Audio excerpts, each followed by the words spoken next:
NTR pension భరోసా అభాగ్యులకు ఆసరా అని MLA Adireddy Srinivas అన్నారు. పెన్షన్ల పంపిణీ కార్యక్రమంలో భాగంగా స్థానిక 38వ డివిజన్లో మంగళవారం ఆయన స్పోర్ట్స్ కేటగిరీలో మంజూరైన పెన్షన్లు సదరు మహిళకు అందజేశారు. అనంతరం ఎమ్మెల్యే ఆదిరెడ్డి శ్రీనివాస్ మాట్లాడుతూ కుటుంబ పెద్ద మరణిస్తే ఆ కుటుంబ భవిష్యత్తు అగమ్య గోచరంగా ఉంటుందన్నారు. అయితే భర్తను కోల్పోయి కుటుంబాన్ని నడపలేక ఆర్థికంగా ఇబ్బందులు పడే వితంతువులకు భరోసా కల్పించేలా తమ కూటమి ప్రభుత్వం కీలక నిర్ణయం తీసుకుంటుందన్నారు. భర్తను కోల్పోయిన భార్యకు వెంటనే వితంతు పెన్షన్ మంజూరు చేయించాలని ముఖ్యమంత్రి చంద్రబాబు నాయుడు తీసుకున్న నిర్ణయం అభినందనీయమన్నారు. వితంతు పెన్షన్ల కోసం గతంలో వలె కార్యాలయాల చుట్టూ తిరగాల్సిన పరిస్థితి లేకుండా 1వ తేదీ నుండి 15వ తేదీలోపు భర్త మరణిస్తే ఆ భార్యకు వెంటనే వితంతు పెన్షన్ అందించాలని నిర్ణయించారు. నెలలో 15 నుండి 30 లోపు భర్త మరణం సంభవిస్తే అలాంటి ఘటనల్లో ఆ వితంతువుకు వచ్చే నెల నుండి పెన్షన్ అందించాలని అధికారులకు సూచనలు చేశారని తెలిపారు.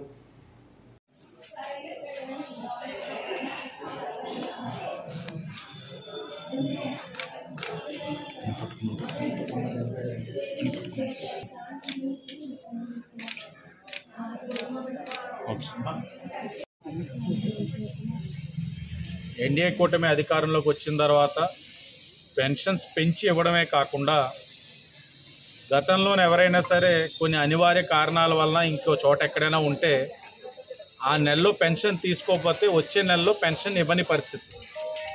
ఇప్పుడు గౌరవ ముఖ్యమంత్రి గారు, ఉప ముఖ్యమంత్రి గారు ప్రజల యొక్క సమస్యలను గ్రహించి వారికి ఇచ్చిన భరోసా ఏ విధంగా కూడా వాళ్ళు కోల్పోకూడదని ఒక నెలలో తీసుకోకపోయినా కూడా మరుసటి నెలలో 2 నెలల పెన్షన్ కూడా తీసుకునే వెసులుబాటు కలిగించారు.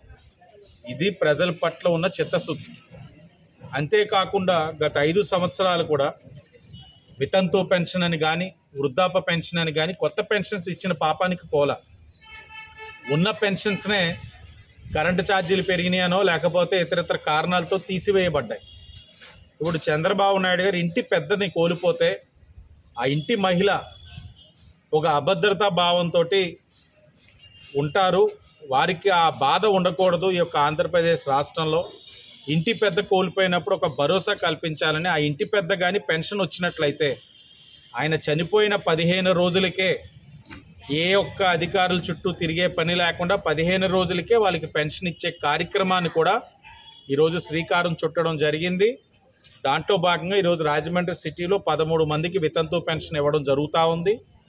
ఉదయం నుంచి ఇప్పటికి సుమారు 5 గంటల్లో 94% పెన్షన్స్ డిస్బర్స్మెంట్ కూడా అయ్యింది. అంటే సచివాలయం సిబ్బంది ఈ రోజున ఈ యొక్క ఈస్ట్ గోదావరి జిల్లాలో మొట్టమొదటి స్థానంలో రాజమండ్రి సిటీ నియోజకవర్గం 94% డిస్బర్స్ చేయడం జరిగింది. అంటే చాలా ఎఫెక్టివ్గా పనిచేస్తూ ఉంది సిస్టమ్ అంతా కూడా, అధికారులు కూడా. ఏదేమైనా ఈ ఎన్టీఆర్ ఏదైతే సామాజిక పెన్షన్స్ కొత్త వారికి కూడా ఇవ్వాల్సిన అవసరం ఉంది.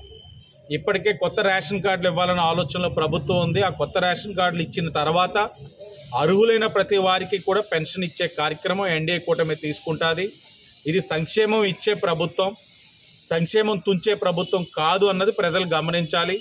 రేపు 1వ తారీఖు నాడు మళ్ళీ బ్యాంకులు ఇవన్నీ సెలవు ఉంటుందని ముందు రోజే ఇస్తూ ఉన్నాం. క్రిందటి నెల కూడా ఆదివారం వచ్చింది. ఆదివారం నాడు ఈ పెన్షన్ డబ్బుతోటి అవ్వతాతలు కానీ లేకపోతే ఎవరైనా ఏదో ఒక అవసరానికి ఉపయోగపడుతుందని ఆదివారం నాడు మరలా ఇబ్బంది పడతారని మొదటి రోజు ఇస్తూ ఉన్నాం. గత ప్రభుత్వం అంటే ఆదివారం అంటే మరుసటి రోజు సోమవారం ఇచ్చేవారు. కానీ ఈ ప్రభుత్వం అలా ఆలోచించట్లా, శనివారం నాడే ఇస్తూ ఉన్నారు. ఇది ప్రజల పట్ల చిత్తశుద్ధి, ప్రజలు గమనించాలని కోరుకుంటా ఉన్నాం.